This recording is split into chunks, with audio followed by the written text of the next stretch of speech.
الحمدللہ رب العالمین والصلاۃ والسلام علی رسولہ الکریم۔ آج 26ویں پارے کا خلاصہ انشاءاللہ پیش کیا جائے گا۔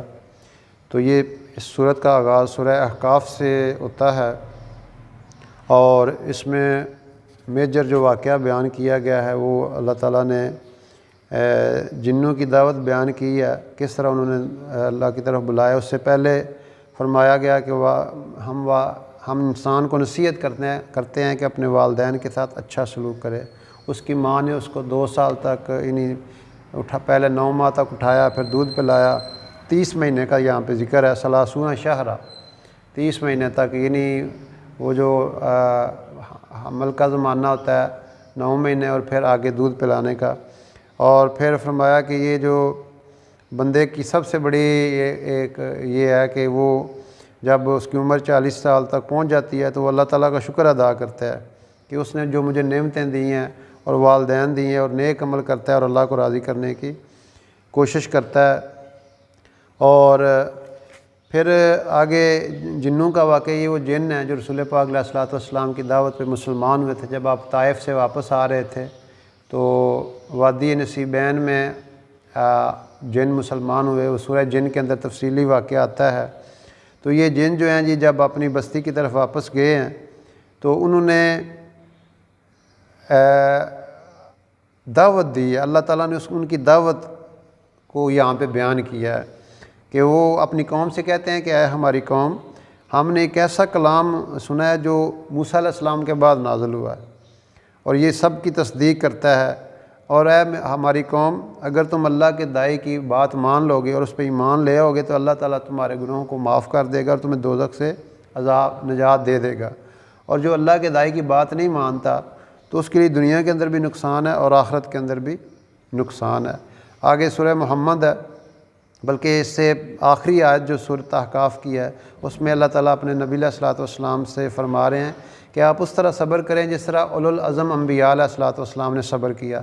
اولو العزم انبیاء میں نوح علیہ الصلوۃ والسلام اور ابراہیم علیہ الصلوۃ والسلام اور عیسیٰ علیہ الصلوۃ والسلام اور موسیٰ علیہ السلام اور آپ علیہ الصلوۃ والسلام، یہ 5 اولو العزم انبیاء علیہ الصلوۃ والسلام میں آتے ہیں۔ تو اللہ تعالیٰ اپنے انبیاء علیہ الصلوۃ والسلام کی قصے سنا کے اپنے حبیب علیہ الصلوۃ والسلام کو ایک حوصلہ دے رہے ہیں، ان کی ہمت بڑھا رہے ہیں اور فرما رہے ہیں کہ آپ بھی ان کی طرح عزم رکھیں۔ یہ وقت انشاءاللہ گزر جائے گا، لیکن یہ جو کفار ہیں اور یہ اللہ کے نافرمان ہیں، ان پہ اللہ کی طرف سے عذاب آنے والا ہے۔ اور پھر آگے سورہ محمد ہے، اس میں اللہ تعالیٰ نے طریقہ بتایا کہ جب آپ کفار سے لڑائی کرتے ہیں تو ان سے کس طرح آپ نے ان کو مارنا ہے اور ان کے ساتھ لڑنا ہے۔ اور پھر فرمایا کہ اے ایمان والو، اگر تم میری مدد کرو گے، اللہ کی مدد کرو گے تو اللہ تمہاری مدد کرے گا۔ اللہ تعالیٰ یہاں پہ ایمان والوں سے فرما رہے ہیں کہ تم اگر دین کا کام کرو گے، دین کی دعوت دو گے تو یہ گویا اللہ کی مدد ہے، پھر اللہ تعالیٰ تمہیں استقامت عطا فرما دے گا۔ ایک شاہ عبد القادر محدث دہلوی اس آیت کی تشریح میں لکھتے ہیں کہ اللہ تعالیٰ اس چیز پہ قادر ہے کہ ساری دنیا کے انسانوں کو ہدایت دے دے، لیکن اللہ تعالیٰ مسلمان کو نوازنا چاہتا ہے کہ وہ میرے دین کے لیے کتنی محنت کرتا ہے اور کوشش کرتا ہے۔ پھر اللہ تعالیٰ نے فرمایا کہ جو ایمان اور اعمال صالحہ والے ہیں ان کے لیے جنتیں ہیں۔ اور پھر جنت کا فرمایا کہ جو جنت ایسی جنتیں ہوں گی جس میں دودھ کی نہریں ہوں گی، شہد کی نہریں ہوں گی، شراب کی نہریں ہوں گی اور پانی کی نہریں ہوں گی۔ تو یہ ساری نعمتیں اللہ تعالیٰ اپنے ان بندوں کو دیں گے جنہوں نے دنیا کے اندر اللہ تعالیٰ کی اطاعت کی تھی اور اللہ کے رسول صلی اللہ علیہ وسلم کی راہوں پہ چلے تھے۔ اور جنت کی جو نعمتیں ہیں وہ ایسی نعمتیں ہیں کہ کسی آنکھ نے ان کو دیکھا نہیں، کسی کان نے ان کو سنا نہیں اور کسی کے خیال تک نہیں آیا۔ اور آگے اللہ تعالیٰ نے فرمایا کہ اگر تم اللہ کی راہوں میں خرچ کرو گے تو اپنے لیے کرو گے، اور اگر کوئی بندہ بخل کرتا ہے تو وہ اپنا نقصان کرتا ہے، کنجوسی کرتا ہے تو وہ اپنا نقصان کرتا ہے۔ اللہ پاک تمہاری ان چیزوں سے مبرہ ہے، اور اگر تم میرے دین کا کام نہیں کرو گے، میرے دین کے لیے مجاہدہ نہیں کرو گے تو میں کوئی اور قوم لے آؤں گا، وہ میرے دین کا کام کریں گے۔ اور پھر آگے سورہ فتح ہے، اللہ کے رسول صلی اللہ علیہ وسلم نے فرمایا یہ مجھے سورہ دنیا اور دنیا کے اندر جتنی چیزیں وہ سب سے زیادہ محبوب ہے۔ اور اس کے اندر اللہ رب العزت نے اپنے نبی علیہ الصلوۃ والسلام کو فتح کی بشارت دی۔ صلح حدیبیہ کے موقع پہ یہ آیات نازل ہوئی، اور آپ نے فرمایا کہ تم تو فتح مکہ کو فتح سمجھتے ہو، میں صلح حدیبیہ کو فتح سمجھتا ہوں، کہ اللہ پاک نے آپ علیہ الصلوۃ والسلام پہ براہ راست آپ کو خوشخبری سنائی۔ اور اس میں بیت رضوان کا ذکر ہے کہ جب آپ علیہ الصلوۃ والسلام 1400 صحابہ کے ساتھ عمرے کے لیے گئے، حضرت عثمان غنی رضی اللہ تعالیٰ کو مکہ کے اندر بھیجا تو یہ افواہ پھیل گئی کہ آپ کو شہید کر دیا گیا، تو آپ نے سارے صحابہ سے بیعت لی موت کی۔ آپ نے اپنا دست مبارک رکھا، اس کے اوپر اپنا ہاتھ، دوسرا ہاتھ حضرت عثمان رضی اللہ عنہ کے ہاتھ کو کنسیڈر کیا، اور پھر اسی طرح صحابہ کہتے ہیں جب ہمیں پتہ چلا کہ جبرائیل علیہ السلام بھی بیعت کے لیے آئے ہوئے، ہم دوڑتے ہوئے گئے۔ یہ 1400 صحابہ جو تھے اس میں بیعت میں شامل ہوئے، اور اس میں اللہ تعالیٰ نے آپ علیہ الصلوۃ والسلام کو فتح کی بشارت بھی عطا فرمائی۔ اور پھر آخری رکوع جو ہے اللہ تعالیٰ اس میں اپنے نبی علیہ الصلوۃ والسلام کو فرما رہے ہیں کہ ہم نے اپنے نبی کو بھیجا ہے تاکہ وہ اس دین کو دنیا کے اندر غالب کریں۔ اور پھر اللہ تعالیٰ نے اپنے صحابہ کی کوالٹیز بیان کی، اور یعنی آپ صلی اللہ علیہ وسلم فرمایا محمد رسول اللہ، محمد صلی اللہ علیہ وسلم اللہ کے رسول ہیں، اور آگے شہادت کیا ہے، میرے نبی کے جو ساتھی ہیں، جو صحابہ ہیں، ان کے اندر یہ کوالٹی ہے والذین معہ اشداء علی الکفار رحماء بینہم، کہ یہ کافروں پہ بڑے سخت ہیں اور آپس میں بڑے نرم ہیں۔ ہو حلقہ یاراں تو بریشم کی طرح نرم، رزم حق و باطل ہو تو فولاد ہے مومن، یعنی آپس میں ایک دوسرے کے لیے بڑے کریم ہیں، لیکن کفار کے لیے بڑے سخت ہیں، اور ان کا راتیں اللہ کے سامنے رکوع اور سجود میں گزرتی ہیں، اور ان کے چہروں پر بھی یہ نشان ہے۔ فرمایا جو بندہ رات کو عبادت کرتا ہے اللہ تعالیٰ اس کے چہرے کو روشن کر دیتے ہیں، اس کے دل کو نرم کر دیتے ہیں، اور اس کی نیکی کو ظاہر کر دیتے ہیں۔ جو بندہ خفیہ بھی نیکی کرتا ہے اللہ رب العزت کی ذات جو ہے اس نیکی کو ظاہر کر دیتی ہے۔ اور یہ وہ لوگ ہیں جن کا ذکر اللہ تعالیٰ نے تورات میں بھی ذکر کیا، یعنی صحابہ کرام رضی اللہ عنہم کا ذکر اللہ نے پچھلی کتابوں میں بھی کیا، یعنی یہ اتنے عظیم لوگ تھے۔ اس لیے امام مالک رحمۃ اللہ علیہ نے اس آیت کی بنیاد پہ ان لوگوں کے کفر پہ استدلال کیا جو صحابہ کی گستاخی کرتے ہیں اور ان کو برا بھلا کہتے ہیں۔ آپ نے فرمایا کہ میرے صحابہ اگر یعنی آپ نے فرمایا کہ تم لوگ اگر اود پہاڑ کے برابر بھی سونا صدقہ کر دو، اور میرے صحابہ ایک یعنی 1.5 پاؤ یا 3 پاؤ بھی صدقہ کرے تو ان کا صدقہ افضل ہے۔ یعنی اتنے عظیم الشان لوگ ہیں، یعنی یہ صحابہ کا طبقہ ایسا طبقہ ہے کہ فرمایا جس نے ان سے محبت کی اس نے میری وجہ سے ان سے محبت کی، اور جس نے میرے صحابہ سے بغض رکھا اس نے میرے بغض کی وجہ سے ان سے بغض رکھا۔ اب جس نے نبی علیہ السلام سے بغض رکھا اس کی تو دنیا بھی گئی آخرت بھی گئی۔ تو اس لیے صحابہ ایک ایسا طبقہ ہے، آپ نے فرمایا میرے صحابہ ستاروں کی طرح ہے، تم ان میں سے جس کی پیروی کرو گے منزل پہ پہنچ جاؤ گے۔ پھر آگے سورہ حجرات ہے، اس کی پہلی آیت اللہ تعالیٰ فرما رہے ہیں ایمان والوں سے کہ اللہ رسول کے آگے نہ بڑھو، یعنی اللہ رسول جو فیصلہ کر دیں اس کو منو ان مان لو۔ پھر ادب بتایا محفل رسول پاک علیہ الصلوۃ والسلام کا کہ میرے نبی کی محفل میں اپنی آوازوں کو پست رکھو، یعنی ایسا نہ ہو کہ تمہاری آوازیں زیادہ ہو جائیں اور تمہارے اعمال ہی ضائع ہو جائیں۔ یعنی کہ آپ صلی اللہ علیہ وسلم کی موجودگی میں ایک دفعہ حضرت ابوبکر صدیق اور حضرت عمر رضی اللہ تعالیٰ کی تھوڑی آوازیں بلند ہو گئی، تو پھر یہ آیت نازل ہوئی۔ اس کے بعد اتنی آہستہ سے آواز وہ صحابہ بولتے تھے کہ وہ یعنی وہ ان کو کہنا پڑتا تھا ذرا اونچا بولو۔ ایک صحابی اس کے بعد آئے ہی نہیں رسول پاک علیہ الصلوۃ والسلام کی محفل میں، کہا آپ نے پوچھا کہ یا رسول اللہ میری آواز تو بڑی اونچی ہے، بعض دفعہ اونچی ہو جاتی ہے، مجھے تو خطرہ ہے۔ تو اس وجہ سے اللہ کے رسول صلی اللہ علیہ وسلم نے انہیں بتایا کہ نہیں تم آیا کرو۔ پھر فرمایا کہ جو اپنی آوازوں کو اللہ کے رسول کے سامنے پس رکھتے ہیں اللہ نے ان کے دلوں کو ایمان کے لیے جانچ لیا۔ پھر فرمایا جب تمہارے پاس کوئی فاسق خبر لے کے آئے تو جب تک تم تحقیق نہ کر لو ان پہ حملہ نہ کرو دوسری قوم پہ، ایسا نہ ہو کہ تم غلط فہمی کی وجہ سے ان کا نقصان کر بیٹھو۔ اور پھر فرمایا جب 2 مسلمان گروپ آپس میں لڑ پڑیں تو ان کے آپس میں صلح کرایا کرو، یہ اللہ تعالیٰ کو بڑا محبوب ہے اور حکم بھی ہے، اور ظلم نہ ہونے پائے۔ میں ایک مومن کے بھائی ہیں، ان کو چاہیے کہ آپس میں ایک دوسرے کی جو ہے نا صلح کرایا کریں۔ پھر فرمایا کہ اے ایمان والو کوئی قوم دوسری قوم کا مذاق نہ اڑائے، اور کوئی عورتیں کسی عورت کا مذاق نہ اڑائیں، ہو سکتا ہے کہ وہ ان سے اچھے ہوں، یعنی کسی کا مذاق اڑانا یہ اللہ تعالیٰ کو ناپسند ہے اور اس کو بہت برا بتایا گیا۔ پھر فرمایا کہ بہت زیادہ برے جو خیالات ہیں وہ اچھے نہیں ہوتے، بعض جو خیالات ہیں وہ گناہ ہوتے ہیں۔ اور پھر یہاں پہ فرمایا کہ کوئی بندہ غیبت نہ کرے۔ غیبت کرنا اتنا بڑا جرم ہے کہ یہ گویا کہ اپنے مردہ بھائی کا گوشت کھانا ہے، اپنے مردہ بھائی کا گوشت کھانا ہے جو غیبت کرنا ہوتا ہے۔ تو اس کو بڑا جو ہے نا وہ منع کیا گیا۔